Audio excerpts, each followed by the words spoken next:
반갑습니다. 수요 예배에 오신 사랑하는 성도님들을 진심으로 환영합니다. 우리 같이 기도하겠습니다. 하나님, 주님의 크고 놀라운 은혜와 사랑을 감사드립니다.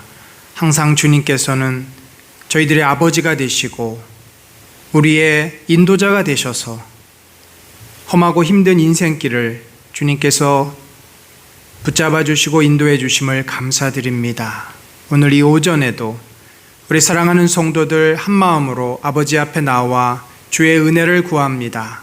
주님, 저희에게 말씀하여 주시고 깨닫게 하시며 하나님의 영광의 자리 앞에 더욱더 가까이 나아가는 귀하고 복된 성도 되게 하여 주옵소서.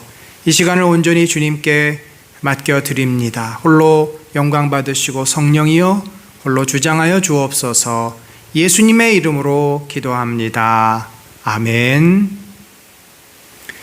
네, 우리 같이 찬송가 456장 거친 세상에서 실패하거든, 우리 같이 고백하겠습니다.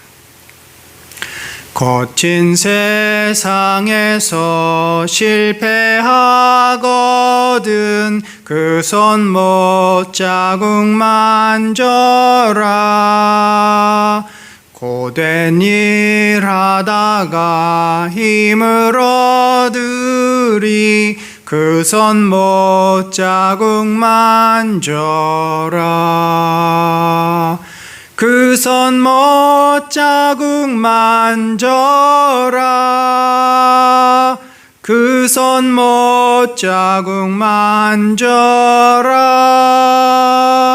주가 널 지키며 인도하시리. 그 손 못 자국 만져라.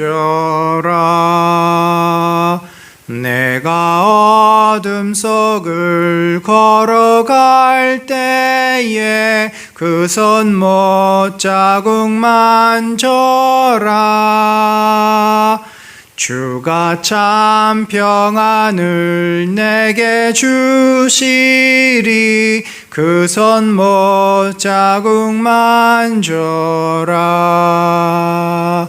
그 손 못 자국 만져라.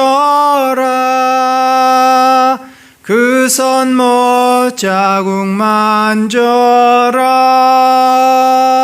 주가 널 지키며 인도하시리.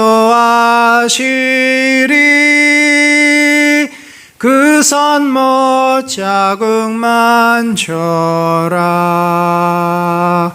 내가 부활의 주 따라가려면 그 손 못 자국 만져라. 내가 주 안에서 길이 살리라. 그 손 못 자국 만져라. 그 손 못 자국 만져라. 그 손 못 자국 만져라. 주가 널 지키며 인도하시리. 그 손 못 자국 만져라.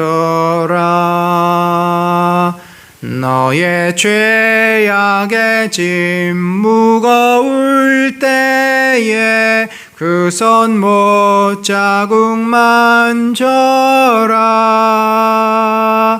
마음 문 열고서 주를 모셔라. 그 손 못 자국 만져라. 그 손 못 자국 만져라. 그 손 못 자국 만져라. 주가 널 지키며 인도하시리. 그 손 못 자국 만져라. 아멘. 우리 이 시간에 같이 기도하도록 하겠습니다. 하나님께서 이 공동체를 또 사랑하시고 크신 은혜로 인도하심을 믿습니다. 참 코로나 이후에 한국교회가 많이 힘들어졌습니다.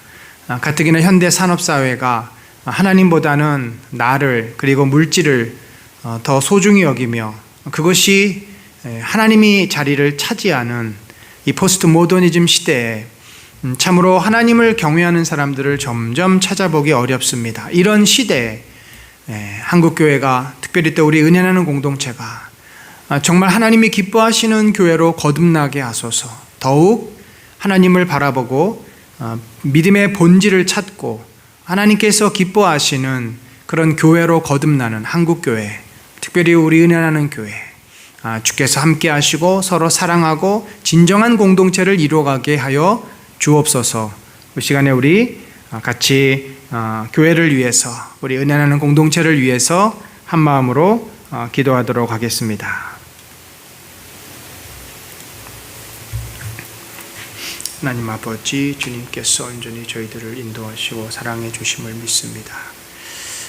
우리 안에 주의 영광과 능력으로 온전히 충만케 하소서. 하나님의 일하심과 놀라운 행하심이 넘쳐나게 하소서. 주의 뜻이 아버지 아름답게 밝혀지기를 원합니다. 이 땅을 구원하시고 이 땅 한국교회가 너무나 많이 힘들고 어려운 가운데 있습니다. 저희들을 구원하여 주시고 새롭게 하소서. 당신의 능력과 은혜와 영광 가운데 우리를 새롭게 하시고 아버지 주여 우리를 온전히 거듭나게 하시고 하나님의 영광의 능력으로 아버지 충만케 하소서. 아버지 저희 마음 가운데 주님의 아버지의 능력이 더 힘있게 솟아나기를 소망합니다. 아버지 연약한 자들을 만지시고 주여 새 생명으로 새 능력과 함께 하시고 아버지 교회가 새롭게 회복되게 하시고 우리 은혜를 공동체가 서로 사랑하는 공동체로 거듭나기를 원하나니 아버지여 주여 주님께서 저희들 온전히 새 생명과 새 은혜와 새 능력과 아버지 해주시고 주님 기뻐하시는 교회로 온전히 하여 주옵소서. 아버지 주의 영광 앞에 온전히 나가기를 원합니다. 이 부족한 주의 영광을 시작하게 해주시고 당신의 능력으로 저희가 새롭게 서게 하시고 그 가운데 아버지 온전히 나가는 주님의 삶에 나가게 인도해 주시고 아버지의 뜻이 온전히 저희 안에 펼쳐지게 하소서. 하나님이여 저희를 먹이시고 입히시고 아버지여 생명으로 저희 교회를 살리시옵소서. 하나님의 뜻이 교회에 임하게 하시고 우리 은혜를 공동체가 진정으로 존경하시는 교회로 원합니다. 아버지여 이 코로나 시대가 어려워졌사오니 도우시옵소서. 당신의 특별한 보호하심과 보살핌으로 교회들이 무너지지 않게 하시고 하나님의 은혜 속에서 아버지 교회가 다시 힘을 얻고 살아나게 하시며 하나님의 영광으로 사는 교회들 되게 하시고 아버지의 은혜로 이 교회가 아버지 일어서게 하여 주옵소서. 주여 성령이여 사랑하는 공동체 되게 하시고 주의 뜻 가운데 저희들이 일어설 수 있도록 붙잡아주시며 말씀으로 거듭나게 하소서. 함께 하소서. 영광 중에 하소서. 아버지 완전히 인도해 주옵소서.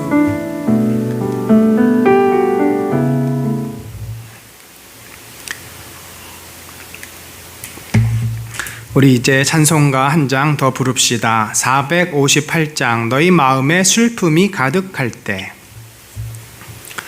너의 마음에 슬픔이 가득할 때 주가 위로해 주시리라.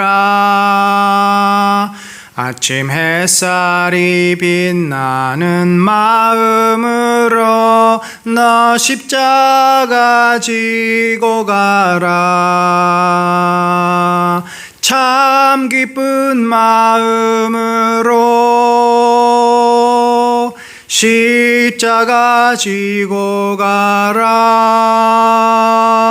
내가 기쁘게 십자가 지고 가면 슬픈 마음이 위로받네. 때를 따라서 주시는 은혜로서 가란 심령의 힘을 얻고 주가 언약한 말씀을 기억하고 너 십자가 지고 가라. 참 기쁜 마음으로 십자가 지고 가라.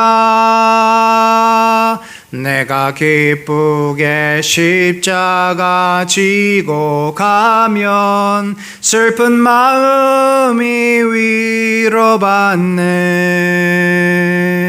내가 맡은 일 성실히 행할 때에 주님 앞에서 상 받으리.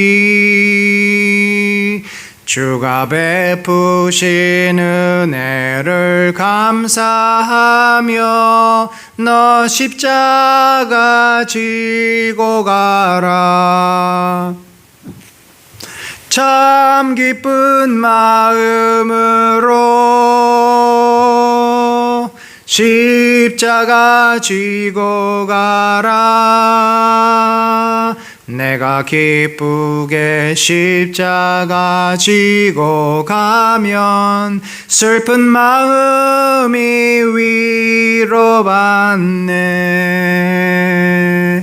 우리 시간에 교회를 위해서 같이 기도합시다. 하나님께서 우리 공동체에 하나님을 경외하고 말씀으로 바로 서는 은혜를 주십니다. 우리가 매주 말씀을 암송해서 마음에 새기고 또 그 말씀을 우리 가정에서 아이들과 또 가족들이 함께 묵상하고 또 암송하며 기도하는 가정 공동체가 잘 세워지게 하여 주소서. 그래서 우리 온 성도들이 믿음 안에서 서로 한 마음으로 한 가족 되게 하시고 우리 모든 성도들의 가정이 서로 사랑하고 서로 깊은 소통과 진정한 하나됨이 넘치는 복된 가정들 되게 하여 주옵소서. 또한 우리 환우들이 있습니다. 이성삼 형제님 이제 우리 골수이식 3주차 맞이하고 있는데 너무나 아직도 힘든 상황입니다. 몸의 면역 반응, 면역 거부 반응이 정말 잦아들어서 이제 잘 생착이 되고 나의 이제 골수가 되어서 온몸이 다시 회복하고 생명을 얻게 하시고 하나님의 은혜도 그에게 임하여서 주님 앞으로 돌아오는 놀라운 역사 허락하소서. 또 우리 또 이경숙 권사님 기억하여 주시고 또 그 밖에 몸이 연약한 우리 자녀들, 마음이 약한 자녀들, 또 우리 가족들 기억하시고 저들에게 크신 은혜를 더하여 주옵소서. 이 시간에 우리 같이 기도하며 나가겠습니다. 하나님 아버지, 성령이여 자비와 은혜와 능력을 더하여 주소서. 우리 사랑하는 공동체, 성도들의 가정이 하나님의 풍성한 사랑과 은혜로 넘쳐나기를 원합니다. 주님을 신뢰함이 저들에게 넘쳐나게 하소서. 하나님을 믿고 의지함이 넘쳐나게 하소서. 주님 앞에 겸손히 나와 주의 은혜를 구한 우리 모든 가정들 되게 하시고 아버지여 저들에게 주의 뜻이 온전히 임하게 하소서. 아버지여 주님이 저들을 사용하여 주시고 저들을 받아주시고 저들에게 말씀하여 주소서. 당신의 능력과 은혜가 충만해지기를 소망합니다. 아버지여 붙잡아 주소서. 새 생명으로 새 능력으로 함께 하소서. 주여 저들에게 아버지여 가정 예배 회복이 일어나게 하시고 아버지여 서로 사랑하는 공동체가 되게 하소서. 말씀이 막노릇하게 하소서. 저들의 생명 가운데 주의 뜻이 임하게 하소서. 아버지 우리 이경숙 권사님 아버지여 그 영혼을 만져주시고 저가 절망 가운데 있지 않게 하시고 주님 바라보는 믿음으로 모든 것을 감당하게 하소서. 이성삼 형제님을 기억하여 주시고 고통에서 벗어나 주님 생명으로 나아가게 하시고 주님 앞에 온전히 믿음으로 서는 자가 되게 하시고 하나님께 영광을 돌리게 하소서. 아버지여 주의 뜻과 주의 나라와 주의 은혜가 저에게 일어나기를 소망합니다. 주여 새 생명을 더하여 주옵소서. 아버지여 주의 뜻과 주의 나라가 온전히 저에게 임하게 하여 주소서. 아버지여 주님이 저에게 온전히 크신 은혜와 능력을 더하소서. 아버지여 말씀하여 주시고 아버지여 주의 크신 뜻이 온전히 저에게 임할 수 있기를 소망합니다. 하나님이여 구원하소서. 능력과 권능과 역사로 가정을 변화시켜 주소서. 온전히 성도들 아버지 어려움과 낭만 가운데 있는 가정들이 있습니까? 저 가정들을 인도하여 주시고 당신의 빛과 생명으로 돌아오는 놀라운 은혜가 있도록 인도하여 주시옵소서.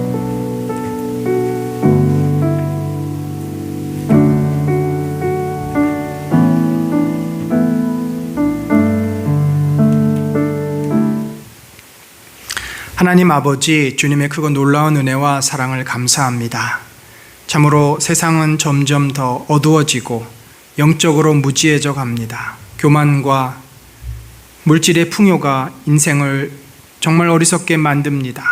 살아계신 하나님을 저들이 더욱더 부인하고 자신을 하나님이라 생각하며 물질을 하나님으로 섬기는 어리석은 이 세상, 그 속에서 주께서 주의 귀한 백성들을 부르셨고 저들로 하여금 하나님을 경배하며 경외하는 삶을 살게 해주시니 감사합니다.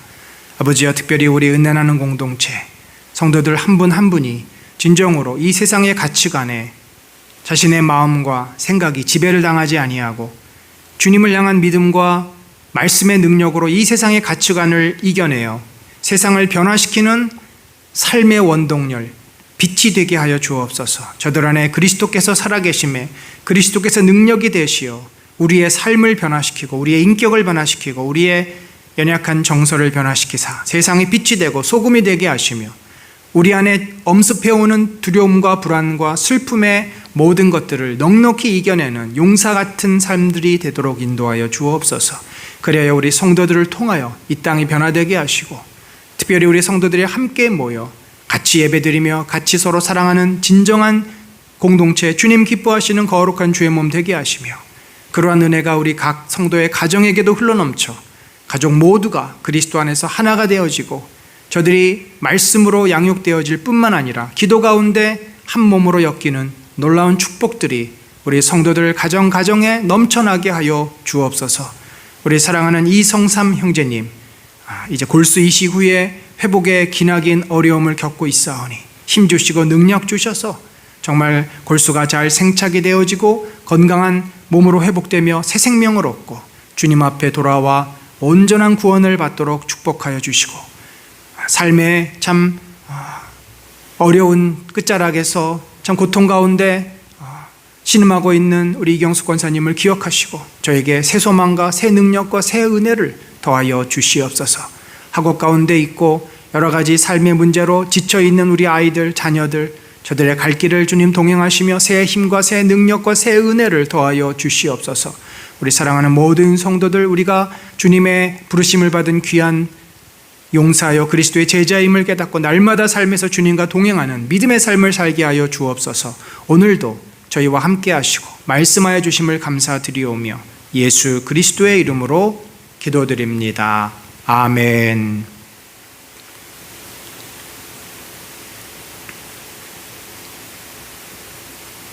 반갑습니다. 수요 예배에 오신 사랑하는 성도님들을 진심으로 환영합니다. 데살로니가 후서 성경 공부 첫 번째 시간에 오신 성도님들을 진심으로 환영합니다. 이제 오늘 우리가 함께 살펴볼 데살로니가 말씀을 보겠습니다. 바울의 감사와 격려. 오늘 본문은 데살로니가 후서 1장 3절로 4절입니다. 이제 우리 한 목소리로 한번 읽어 보겠습니다. 형제들아, 우리가 너희를 위하여 항상 하나님께 감사할지니 이것이 당연함은 너희의 믿음이 더욱 자라고 너희가 다 각기 서로 사랑함이 풍성함이니 그러므로 너희가 견디고 있는 모든 박해와 환난 중에서 너희 인내와 믿음으로 말미암아 하나님의 여러 교회에서 우리가 친히 자랑하노라. 아멘. 자, 여러분, 데살로니가 교회를 우리가 지난번에 잠시 살펴보았죠. 데살로니가 전서에서 살펴보았습니다만 또 좀 기억이 가물가물하니까 이 교회가 어떤 배경에서 세워졌는지 함께 다시 보겠습니다. 바울은 2차 전도 여행, 그때가 AD 약 50년 전후입니다. 2차 전도 여행 때 그는 아시아의 중요한 거점을 둘러보고 원래는 지금 터키죠. 북쪽 터키 쪽으로 올라가려고 했습니다. 저 지도에 보시면은 이제 아시아라고 하는 부분이 터키 지역이죠. 가운데 있습니다. 그 북쪽으로 원래는 이제 북쪽으로 와서 한 바퀴 더 북쪽으로 올라가려고 했는데 그래서 갈라디아 지방으로 이렇게 돌아서 이제 예루살렘으로 가려고 했는데 그 드로아에서 성령께서 그에게 환상을 보여주십니다. 우리가 잘 아는 대로 빌립보 교회, 마게도니아에 있는 성도들이 손짓을 하여서 우리를 와서 도우라, 그런 환상을 보고 바울이 저 북쪽 갈라디아 지방으로 가는 그 계획을 변경해서 에게해를 건너 이제 빌립보 지방으로 들어가게 됩니다. 그래서 이 유럽 전도가 이 제2차 전도 여행 때 시작이 되는데, 이때 처음으로 교회를 세운 것이 빌립보. 우리가 잘 아는 대로 빌립보 감옥이 열리고 간수가 자결하려고 했을 때 바울이 우리가 여기 있다. 너의 몸에 손을 대지 마라. 선생이여, 우리가 어떻게 해야 구원을 얻을 수 있겠습니까? 주 예수를 믿으라. 그리하면 너와 내 집이 구원을 얻으리라. 그래서 바울이 이제 그 간수네 집에 가서 돌봄을 받고 그 빌립보 교회의 중요한 멤버로 간수 집안이 이제 교인이 되는 그런 어떤 참 놀라운 장소가 아니겠습니까? 루디아와 또 이 빌립보의 간수의 가족들. 그리고 나서 이 빌립보를 떠나 이제 데살로니가라고 하는 곳으로 옵니다. 여기서 이제 좀 더 서쪽으로 약간 내려가면은 항구 도시 데살로니가가 있습니다. 그런데 이 데살로니가는 참 뜻밖의 사람들이 아주 복음을 잘 받아들였습니다. 그래서 3주밖에 있지는 않았는데 그 3주 동안 사람들이 회당에 몰려들면서, 그러니까 적어도 그 회당에 왔던 사람은 크게 두 부류입니다. 하나는 1차적으로 유대인들이죠. 디아스포라들. 그들이 이제 안식일을 지키니까 회당으로 모여서 그들이 바울의 복음을 듣고 예수님을 믿기 시작합니다. 뿐만 아니라 그들의 주변에 있는 이 헬라인들, 그 회당에 왔던 그 유대인들의 영향권 안에 있고 친교권 안에 있던 헬라인들이 같이 온 것입니다. 그래서 이 데살로니가 교회는 헬라 사람들과 역시 유대 사람들이 함께 모여 있는 그런 교회입니다. 그런데 이 짧은 3주가 지나고 한 달도 채 되지 않은 상황에서 어떤 일이 벌어졌습니까? 어떤 일이 벌어졌냐면 갑자기 이 유대인들이, 그곳에 있는 유대인들이 자꾸 회당에 사람들이 많이 모이고 바울이 예수에 대한 복음을 전하는 것을 듣고 그들을 방해하기 시작하고, 그래서 은밀히 바울을 잡기 위해서, 제거하기 위해서 음모를 꾸몄는데, 이것을 알고서는 바울과 또 실라, 이런 어떤 디모데, 이렇게 세 사람은 황급히 이 데살로니가를 떠나게 됩니다. 그러니까 데살로니가 교인들하고 인사도 제대로 못하고 그냥 야반도주 하듯이 그렇게 갑자기 어디로 갔냐면은 그 옆에 있는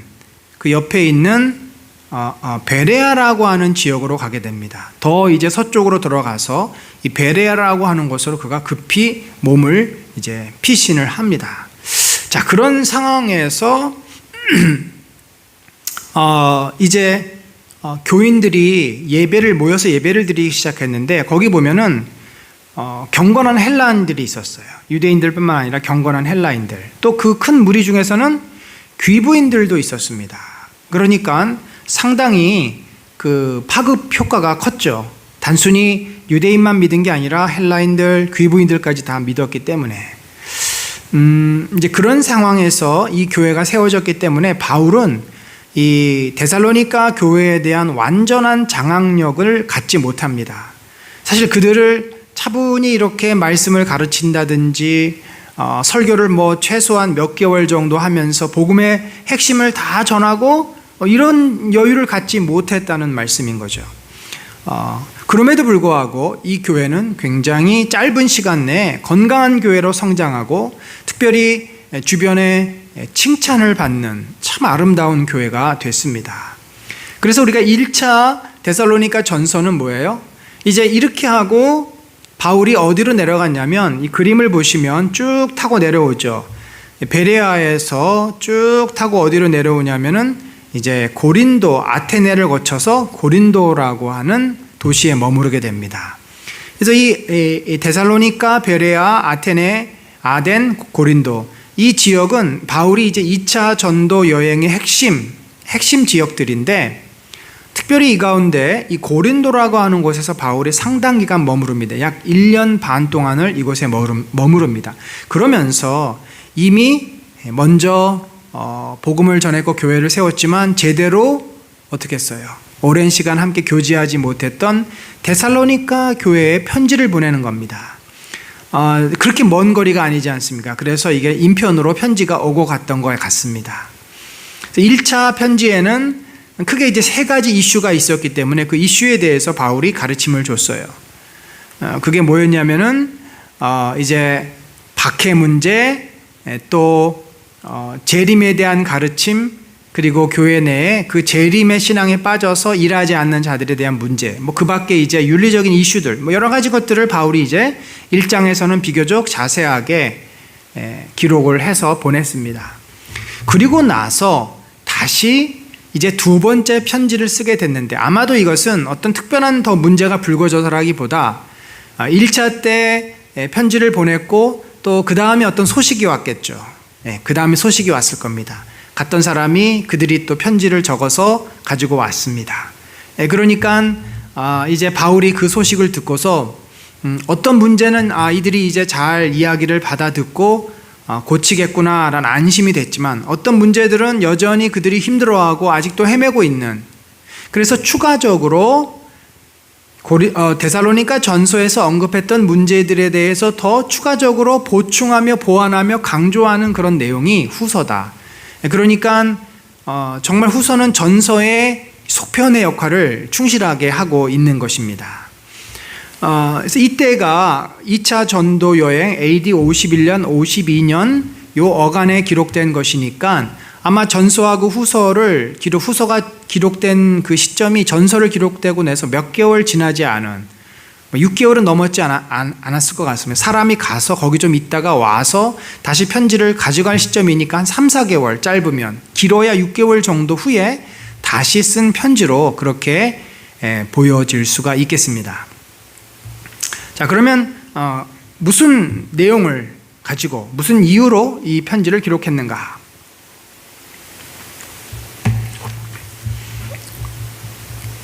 자, 3가지를 우리가 볼 수 있어요. 이 내용.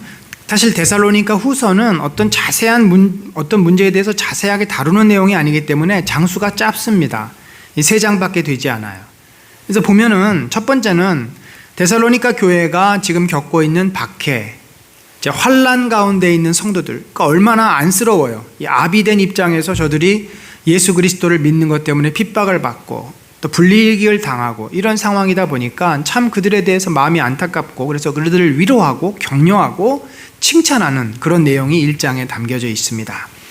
또한 2장에 넘어가면은 여전히 이 그리스도의 재림에 대해서 아직도 혼동스러워하고 자기들이 알고 있던 지식으로 자꾸 이해를 하려고 하는, 그래서 이 재림의 문제에 대해서 추가적으로 바울이 언급을 합니다. 마지막으로 다른 어떤 윤리적인 문제는 이제 이들이 노력을 하는데 여전히 게으르고 일을 하지 않는 사람들이 교회 안에 있었고, 그들 때문에 다른 형제들이 몹시 부담을 느끼고 불편한 상황이었습니다. 이제 이 문제를 후서에서 한 번 더 언급을 하게 됩니다. 자, 이런 이슈들을 좀 더 온전하게 해결하고 바로잡기 위해서 바울이 후서에서 기록을 하고 있습니다.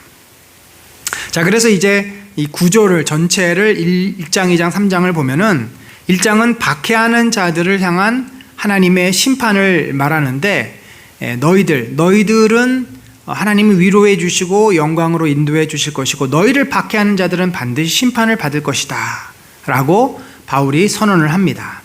2장에서는 이제 이 주의 날 재림에 대한 여러 거짓말들과 여러 의견들이 있는데, 그런 것에 속지 말고 내가 너희에게 가르쳐 준 것에 그것을 붙잡고서 주님 오실 날을 기다리며 믿음으로 살아라, 이런 권능이고요. 마지막은 게으른 자들이 여전히 일을 하지 않았습니다. 너희들은 일을 하지 않으려면 먹지도 말라.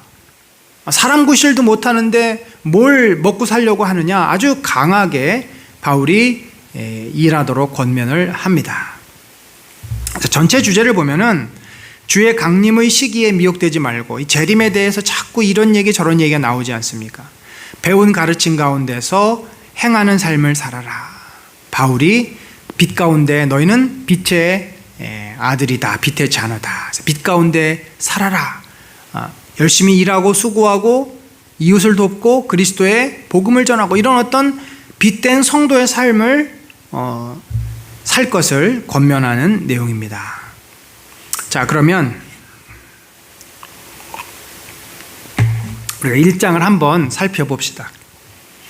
자, 1장 전체적인 내용은 데살로니가 교인들을 위로하고 격려하는 내용이 많습니다. 지금 이 데살로니가 교인들은 기본적으로 바울의 사랑과 돌봄을 많이 받지 못했어요.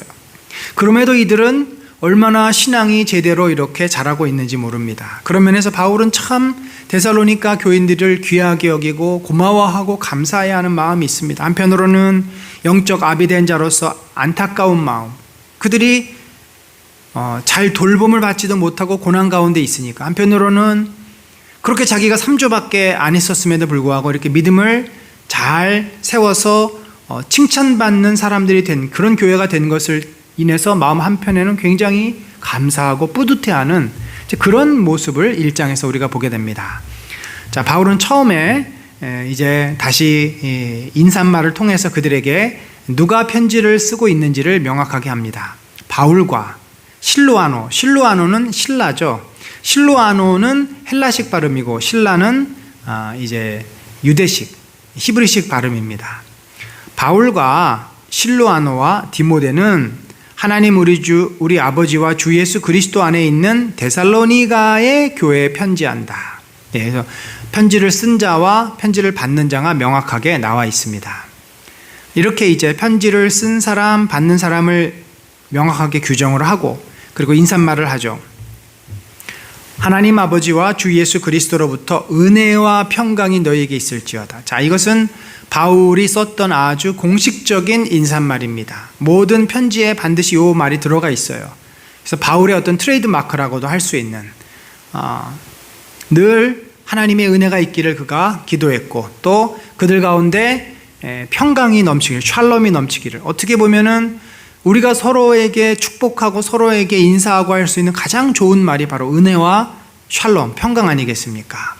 은혜라는 것 속에는 하나님의 모든 사랑이 다 들어있는 거고, 평강은 우리의 삶의 그 사랑의 결과로 하나님이 함께 하시는, 은혜를 우리가 받은 자로서 누리는 우리의 상태.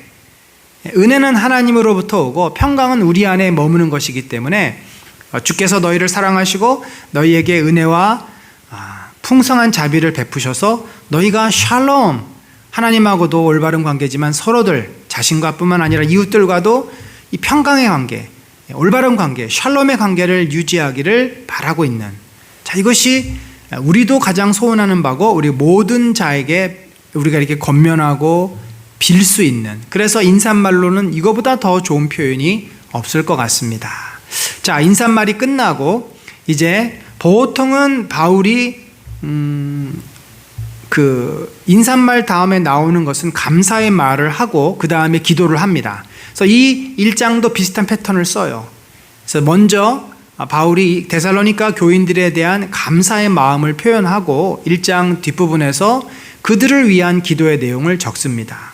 자, 여기서 뭘 감사하나 봅시다. 형제들아, 우리가 너희를 위하여 항상 하나님께 감사할지니, 이것이 당연함은 당연히 감사한다는 거죠. 너무나 귀하다는 거예요. 이 바울의 마음은 데살로니가 교인들이 참으로 너무나 이쁘고 너무나 사랑스럽고 너무나 귀한 겁니다. 그래서 그들을 생각할 때마다, 그들을 위해서 기도할 때마다 감사가 절로 넘친다라고 말합니다. 왜 그럴까요? 너희의 믿음이 더욱 자라고 너희가 각기 서로 사랑함이 풍성함이니. 자, 여러분, 이 믿음이 자라고 사랑이 풍성한다, 이거는 정말 목회를 하는 입장에 있어서 이거보다 더 귀하고 복된 일이 어디 있을까? 이 두 가지는요, 우리 인간에게 가장 어려운 부분입니다. 믿음이 자라고 사랑이 풍성해진다, 우리 신앙생활의 목표입니다. 그래서 우리가 매일, 또 매달, 매년 내 믿음이 얼마큼 자랐고 내 사랑이 얼마나 풍성해지는지를 돌아봐야 돼요. 여러분, 이 믿음이 자란다는 것이 얼마나 어렵습니까? 믿음은 뭡니까? 그리스도에 대한 신뢰, 그리스도에 대한 전적인 투신이에요. 그분에게 내 삶을 던지는 것입니다. 주님이 내 모든 인생을 책임지고 계심을 내가 믿고 내 모든 것을 주님께 맡기는 것이 믿음인데, 그게 어디 쉽습니까? 처음에는 주일날 예배 드리는 것으로 우리의 믿음이 시작이 됩니다만 점차 내 가정 생활도, 내 직장 생활도, 내 일상 생활도 다 주님께 맡기면서 모든 영역이 주님을 온전히 신뢰하는 삶, 무슨 일을 할 때나 어디를 갈 때나 늘 주님께 묻고 주의 인도를 구하는 삶, 이것이 진정한 믿음의 삶인데 대부분 우리가 어떻게 살아요? 내가 익숙한 대로, 내가 하고 싶은 대로, 내 생각에 옳은 대로 살아갑니다. 그러니까 우리가 주일날 교회에 와서 예배를 드리고 믿음을 갖고 있다라고 나 스스로 확신하지만 실제 삶의 모습에서는 믿음의 삶이 아니라 내 생각과 내 마음대로의 삶이라는 거죠. 그래서 믿음과 삶이 자꾸 분리가 돼요, 우리는.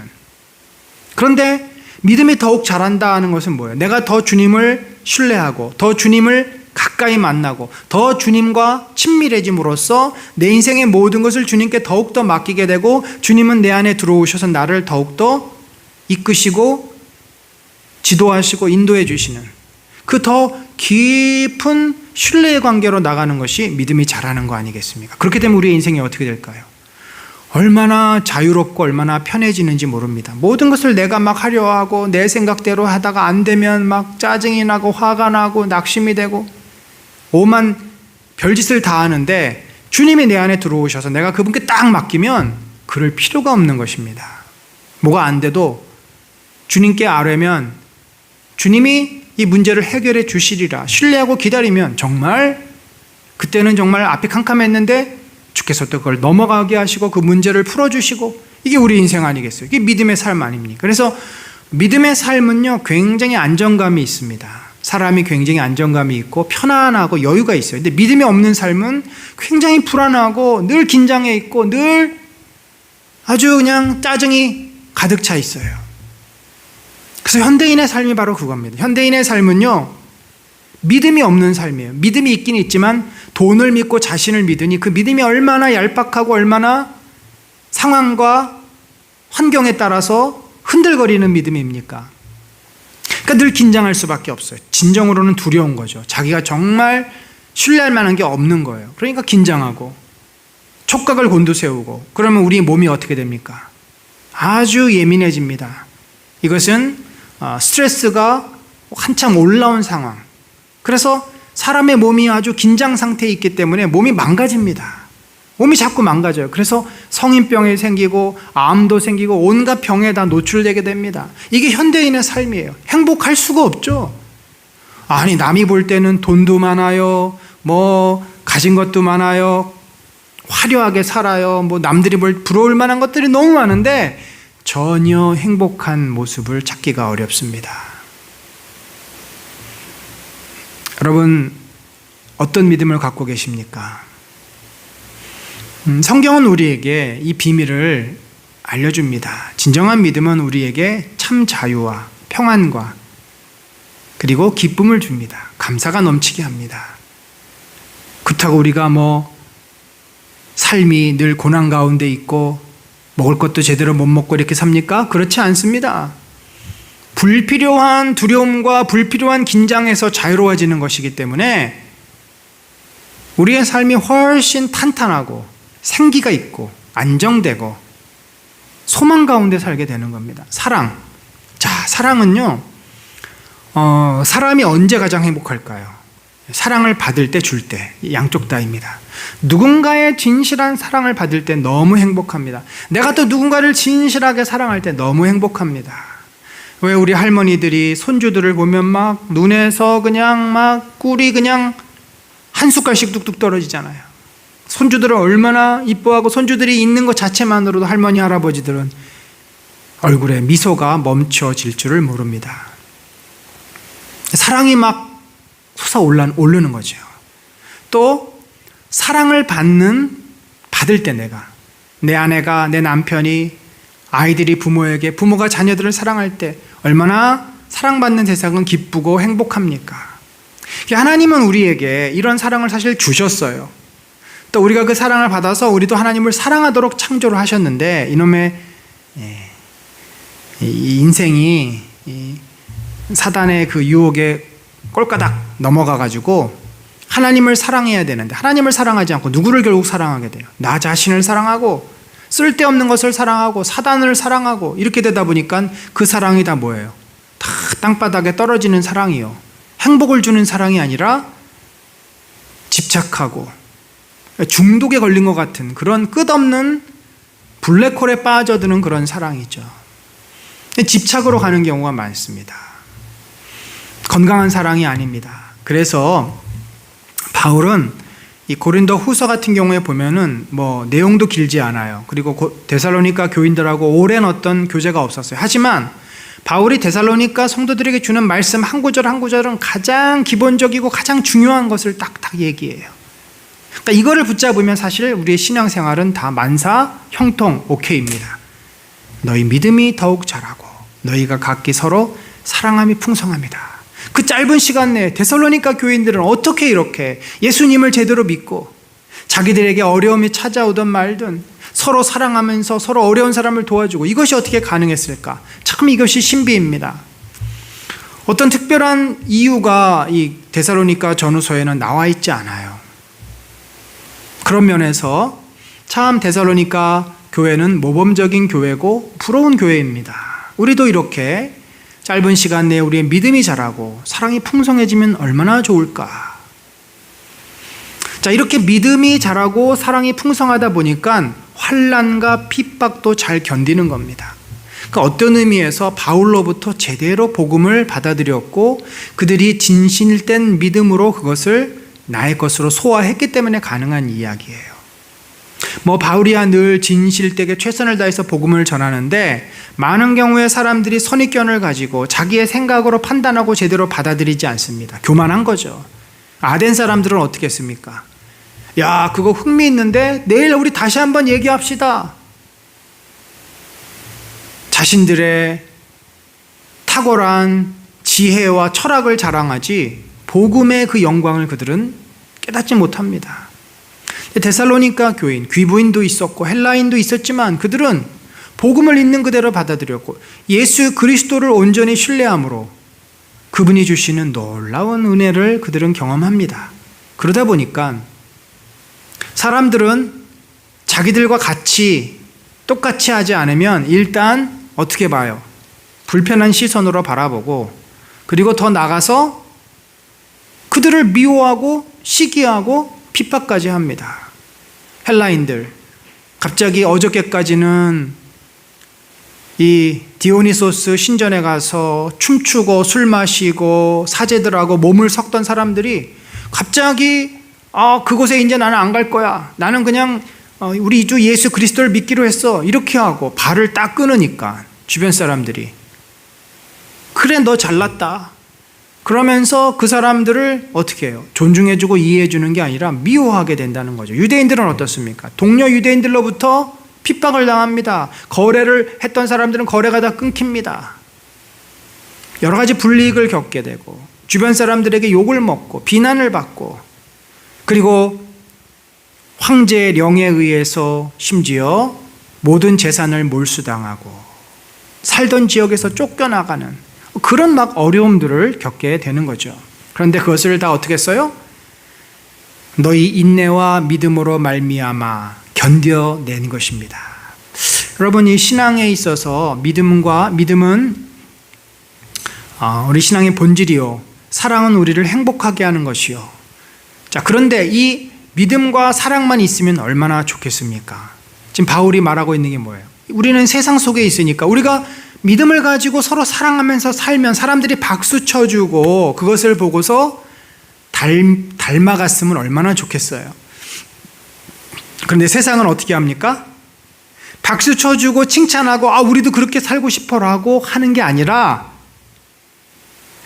우리랑 다르고 자기들이 죄를 질 때 저 사람들은 죄를 안 짓잖아요. 그러니까 자신들의 죄가 더 드러납니다. 그래서 이런 것이 싫어서 오히려 뒤집어 씌웁니다. 너희들은 뭐가 잘나가지고 이 사회를 혼란하게 만들고 사람들을 불편하게 만들어 너희는 나쁜 놈들이야 하면서 마녀사냥식으로 그들을 박해하는 이런 경향이 있는 거죠. 그래서 쓸데없는 이유 없는 고난을 성도들이 겪게 됩니다. 이 역사 속에서 늘 반복되어서 왔어요. 그러니까 믿음과 사랑만 가지고 있으면 참 좋겠건만 이 믿음과 사랑이 있음에도 불구하고 핍박을 받고 고난을 당하고 어려움을 겪게 된다는 거죠. 그때 우리가 이 땅에 사는 동안 이 패턴을 우리가 피할 수 없는데 이때 이것을 견디게 하는 게 뭐예요? 바로 인내입니다. 페이라스모스. 너희가 여러 가지 시험을 만나거든 기뻐하라. 인내가 너희를 온전케 함이니라. 참 신비입니다. 어떻게 인내를 고난을 당하면 우리가 온전해질까? 그만큼 우리는 죄의 오랜 시간 동안 죄의 영향 아래 있어 왔다는 것이죠. 아무리 우리가 믿음이 생기고 서로 사랑해도 우리 마음 깊은 곳에는 죄의 습성이 남아 있어요. 그러니까 우리는 틈만 있으면 죄를 지으려고 하고 죄를 사랑하는 마음이 우리 안에 숨겨져 있어요. 자, 그러다 보니까 이 죄의 문제를 궁극적으로 해결하기 위한 것이 바로 고난입니다.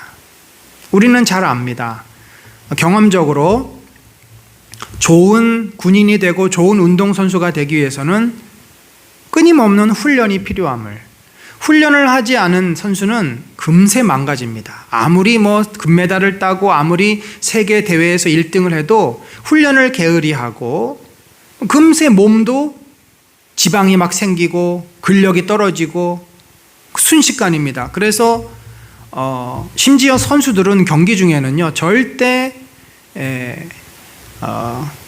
몸에 부담이 되는 음식이나 술이나 이런 것을 먹지 않습니다. 그렇게 되면은 몸의 단백질보다 지방이 증가되고 경기력에 영향을 주기 때문에, 그래서 우리가 이 고난 속에서 우리의 죄를 이겨내고 그것을 우리로부터 완전히 떨어뜨려 보낼 수 있는, 마치 꾸준한 운동을 통해서 내 몸의 지방질을 확 줄이듯이 그러한 고난이 성도에게는 피할 수 없는 어떻게 필수적인 과정인 거죠. 그래서 그 고난을 당했을 때 믿음이 있는 사람은 뭐예요? 인내를 합니다. 인내를 하다 보면은 엑기스, 우리가 말하는 거 엑기스가 나오는 거죠. 우리가 생강청 만들 때도 졸이지 않습니까? 그래서 엑기스, 인삼도 엑기스를 만들잖아요. 우리가 고난 가운데 더 주님 앞에 정결하게 서게 되고 스스로를 돌아보게 되고 또 깨어있게 되고 이러면서 우리는 더 순전한 모습으로 변해가는 거고, 그 모든 것들을 가능하게 해주는 것이 인내라는 거죠. 그래서 바울이 이 3절 4절 앞부분에서 너희가 믿음이 더욱 자라서 참 내가 너무 기쁘고 너희가 사랑이 풍성해져서 너무 감사하고, 그리고 너희가 이 고난 가운데서 인내로 그것들을 잘 견디고 있으니 우리가 여러 교회 앞에 너희의 이름을 대며 너희를 샘플로 그렇게 자랑을 한다라고 말을 합니다. 사랑하는 성도 여러분, 우리의 믿음이 얼마나 자라가고 있습니까? 우리가 서로 사랑함이 얼마나 더 풍성해지고 있습니까? 아울러서 우리에게 고난이 있고 환난이 있고 어려움이 있다면 그것은 우리의 믿음과 사랑을 더 견고하기 위한 하나님의 훈련의 시간임을 우리가 받아들여야 할 줄로 압니다. 그 고난의 때는 어떤 때입니까? 우리가 인내할 때입니다. 주님을 신뢰함으로 인내했을 때 주께서 우리를 더 온전하게 하실 줄로 믿습니다.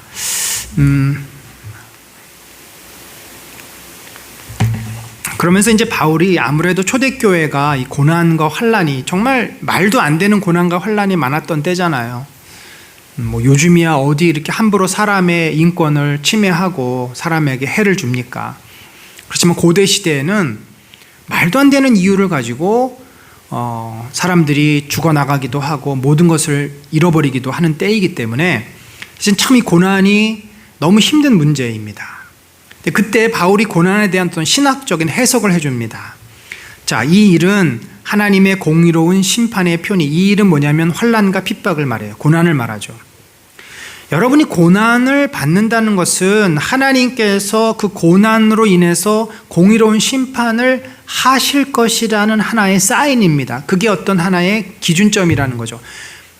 의로운 핍박을 받는 자, 심판이라는 건 뭐예요? 판결은 잘된 것과 잘못된 것을, 진짜와 가짜를 구분해내는 그 과정 아닙니까? 고난을 당하는 자는 남들이 볼 때는 아유 쟤 바보 같아, 괜히 예수교 믿어가지고 다 뺏기고 저렇게 사람들한테 어려움 당하고 아유 얼마나 바보 같아. 사람들은 비난하고 그를 무시하겠지만, 그러나 정말 그가 옳은 선택을 했다는 것을 하나님께서 결국은 판단해 주신다는 거죠. 공의로운 심판. 그래서 그것이 우리가 고난을 안 받으면 우리가 진짜 믿음을 가지고 있는 건지 내 신앙이 진짜인지 이런 게 구분이 잘 안 돼요. 그래서 바울은 고린도전서에는 이것을 불시험이라는 표현으로 씁니다. 불 가운데 너희가 지나갔을 때 집으로 만들어진 집, 지풀로, 또 나무로 만들어진 집은 그 불에 다 태워진다. 그래서 그때 그 불 가운데 지나간다는 것이 뭐냐면 바로 이 고난을 말하는 거죠. 그래서 고난이라는 것이 우리의 신앙을 더 견고케 하고, 신앙이 없던 사람은 그 신앙이 가짜였음을 드러나게 되는, 그러니까 그런 어떤 시험 과정이다. 그래서 하나님께서 여러분을 하나님 나라에 합당한 사람이 되게 하시려고 주신 것이다. 여러분은 참으로 그 나라를 위하여 고난을 당하고 있습니다. 왜냐하면 고난을 당해서, 진짜 신앙인은 고난을 당해서 뭐가 돼요? 인내하게 되고 온전해지니까. 가짜 신앙인은 떨어져 나가고 나중에 심판을 받게 됩니다.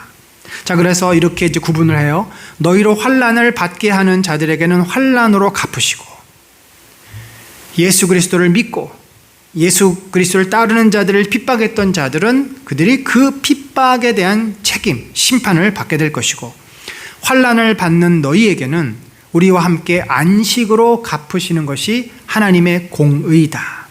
거짓과 진짜를, 참신앙과 거짓신앙을 이제 구분해서 하나님이 거기에 대해서 갚으신다는 말씀입니다.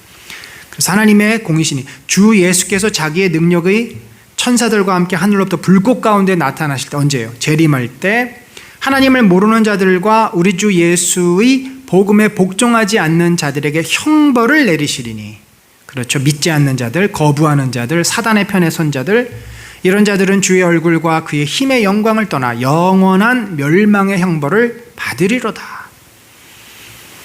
그래서 데살로니가 교회가 두 가지 문제에 민감했어요. 하나는 고난 가운데 있었고, 또 하나는 재림에, 아무래도 고난이 있다 보니까 재림의 문제를 더 관심을 많이 가질 수밖에 없죠. 주님이 곧 오신다. 곧 오신다. 그래서 이 재림에 대한 이슈가 참 이 교회에 많았는데, 그래서 바울이 1장부터 너희가 고난을 받고 있지만 결국 너희들이 주님이 다시 오실 때 너희는 안식에 들어가고 너희를 괴롭혔던 자들은 반드시 형벌을 받을 거다. 그러니까 지금은 뭐예요? 지금은 너희들이 그들을 미워하고 원수를 갚으려고 하지 말라라는 거죠. 그것은 하나님께서 하신다. 그리고 그날에 주님께서 오시면 자기 성도들에게서 영광을 받으시고 모든 믿는 사람에게서 찬사를 받으실 것입니다. 여러분은 우리가 여러분에게 전한 증거를 믿었습니다. 그래서 이 재림의 때, 종말의 때 1장보다 조금 더 설명을 합니다. 주님이 다시 오시면 주님이 모든 성도들에게 영광과 존귀를 받게 될 것이다. 자, 그리고서 이제 칭찬을 한 거죠. 격려를 하고, 지금 너희가 고난 가운데 있지만 주님이 다 갚아주시고 다 보고 계신다. 너희를 분명히 안식으로 인도하시고 너희를 괴롭혔던 자들 주님이 다 책임지시고 저들을 심판하실 것이다. 그러니 그들을 미워하지 말고 잘 견디고 이 고난을 이겨내라 라고 지금 권면을 하고 있는 거고, 위로를 하고 있는 것입니다. 그러면서 실제로 이제 그들을 위한 기도의 내용을 실습니다. 아까 말씀드렸지만 1장의 대부분은 바울은 인사말 다음에 감사의 내용, 그 다음에 기도 내용을 적어요. 그래서 기도가 나옵니다. 그러므로 우리가 언제나 여러분을 위하여 기도합니다. 기도의 내용을 보면 두 가지예요. 하나는 그것은 우리 하나님께서 여러분을 그의 부르심에 합당한 사람이 되게 해주시며, 자, 부르심에 합당한 사람. 자, 이 부르심에 합당한 사람에 대한 설명이 어디예요? 에베소서 4장, 5장, 6장이에요. 에베소서 4장 시작이 어떻게 되면 그러므로 너희가 부르심에 합당한 사람이 되라 라고 그가 말합니다. 부르심을 받은 합당한 사람이 되라. 부르심이라는 게 뭐죠? 선택이죠. 택함 받은. 그래서 교회를 설명하면 부르심을 에클레시아라는 말이 에크가 out of예요. out of 클레시아, 부르다. 그러니까 세상으로부터 불러내서 모인 사람들이 교회인 겁니다. 그의 부르심에 왜 너희들을 저 많은 유대인들과 헬라인들 가운데서 불러내었는지 그 이유를 알라는 거죠. 그래서 너희가 저들처럼 똑같이 죄짓고 거짓에 속아가지고 그렇게 살 것이 아니고 진리이신 예수 그리스도를 알게 됐고 영원한 나라를 소망하며 서로 자기 것을 더 많이 갖기 위해서 물어뜯고 싸우는 이 세상 속에서 너희는 그리스도께서 주신 사랑과 은혜를 나누면서 천국을 소망하는 백성으로 살라고 부르셨는데 그 부르심에 합당한, 그러니까 구원받은 목적대로 사는 사람이 되게 해달라고. 바울이 에베소서에서는 이 이야기를 하면서 4장, 5장, 6장을 설명했는데 데살로니가 교회는 이렇게 할 필요성도 참 못 느꼈고 그럴 시간도 없었어요. 왜냐하면 이미 그들은 믿음이 자라고 있고 사랑이 풍성한 자예요. 어떻게 보면 에베소 교회보다 훨씬 짧은 시간을 가졌지만 신앙적으로는 더 깊이 있는. 그래서 이 단어 하나만으로 바울은 그들이 더 하나님 앞에 온전한 성도의 삶을 살도록 기도하고 있는 것입니다. 두 번째 기도의 내용은 그의 능력으로 모든 선한 뜻과 믿음의 행위를 완성해 주시기를 비는 것입니다. 자, 이 완성이란 단어를 참 쓰기 어려운 단어인데 얼마나 이 데살로니가 교회에 대한 바울의 기대가 컸는지 고린도 교회 같으면은 야, 너희들은 이미 지금 단단한 음식을 먹어야 되는데 아직도 젖을 먹어야 되니 이 한심한 자들아 라고 바울이 속이 터져서 그렇게 아직도 어린아이 수준에 머무른 그들을 향해서 답답해 하는데 데살로니가 교회를 향해서는 지금 사실은 이 편지를 지금 어디서 쓰고 있어요? 고린도 교회에서 쓰고 있어요. 자기가 경험하는 고린도 교회 성도들은 어떻습니까? 여전히 세상을 사랑하고 세상의 문화에 휩쓸려가지고 여전히 신전 돌아다니고 음식 먹고 간음하고 이런 사람들을 자기가 보면서 데살로니가 교회와 너무 비교가 되겠죠. 그들에 대한 기대는 주님의 능력으로 모든 선한 뜻과 믿음의 행위를 너희가 지금 너무 잘하고 있다. 서로 사랑하고 있고 주변 사람들에게 복음도 전하고 있고 환난 가운데 핍박을 잘 견디고 있다. 그러니 너희의 이 상황에서 정말 너희가 성숙해서 그곳에 하나님의 나라를 세우는 너희의 믿음의 완성을 이루기를 내가 기도하고 있다.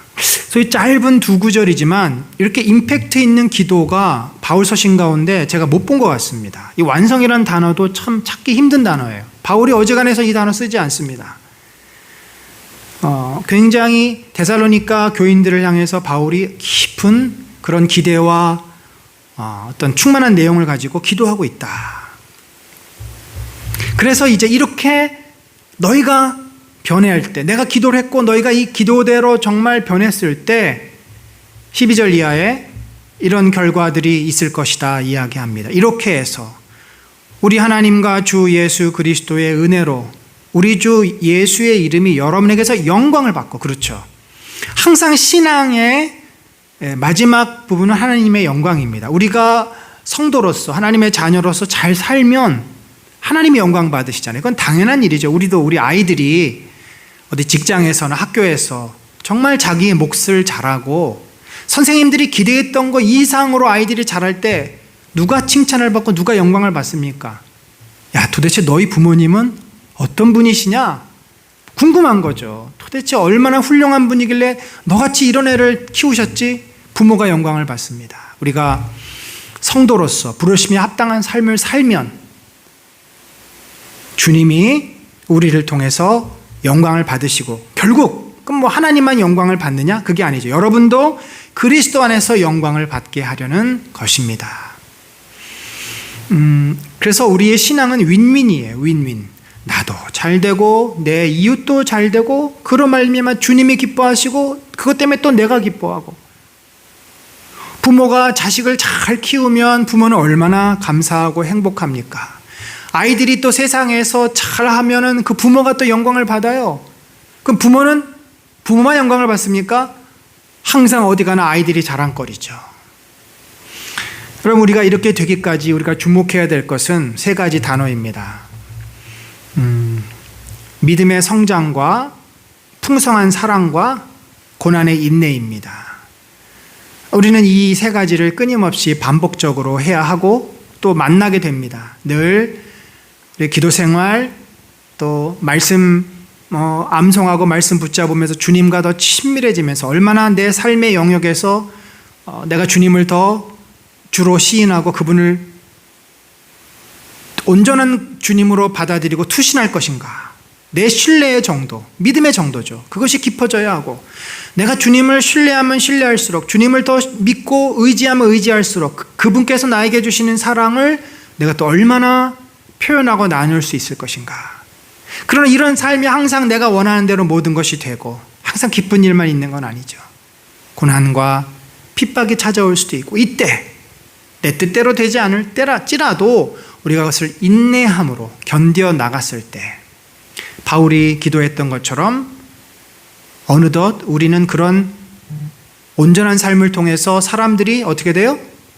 영광을 주님께 돌리고 나도 존귀한 자가 되는 축복을 누리게 될 줄로 믿습니다. 그런 은혜가 우리 모두에게, 저와 여러분에게 정말 늘 넘쳐 흐르기를 주 예수 그리스도의 이름으로 간절히 축원합니다.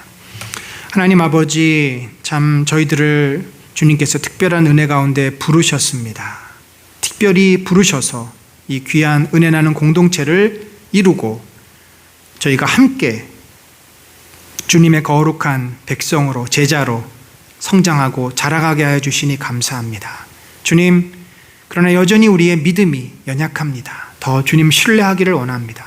더 주님께 우리 자신을 던지고 드리기를 원합니다. 나의 시간, 나의 물질, 나의 생각, 나의 계획, 나의 자녀들 모든 것을 주님 뜻 안에서 살기를 원합니다. 우리가 주님을 신뢰할수록 내 인생이 더 풍성해진다는 것을, 내 인생이 더 안정되고 견고하고 그리스도의 사랑으로 넘친다는 것을 깨닫게 하시고, 그분과 동행하고 깊은 친밀감 속에 놓여 있을 때 우리 안에 주님의 사랑이 흘러넘쳐 내 사랑이 풍성해질 것을 믿습니다. 주님의 위로와 은혜로 나도 누군가를 위로하고 나도 누군가를 도와주고 격려하고 그들을 세우는 자로 살아갈 수 있을 줄 믿습니다. 그러나 주님, 우리가 이렇게 열심히 산다 한들 정말 우리의 삶이 항상 기쁘고 감사만 있는 것은 아닙니다. 주께서 우리를 고난의 길로 인도하실지라도 두려워하지 않게 하시고 인내하며 믿음으로 견뎠을 때 주께서 우리를 온전케 하시고 하나님께 영광을 돌리는 복된 성도가 되게 하실 줄 믿습니다. 그런 은혜가 우리 모든 성도들의 삶에 넘칠 수 있도록 인도하여 주옵소서.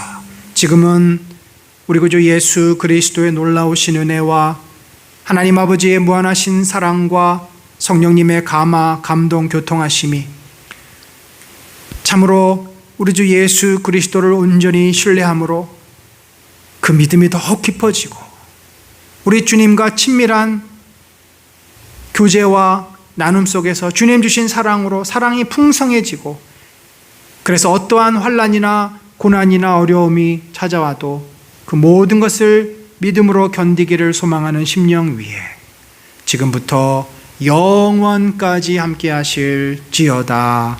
아멘.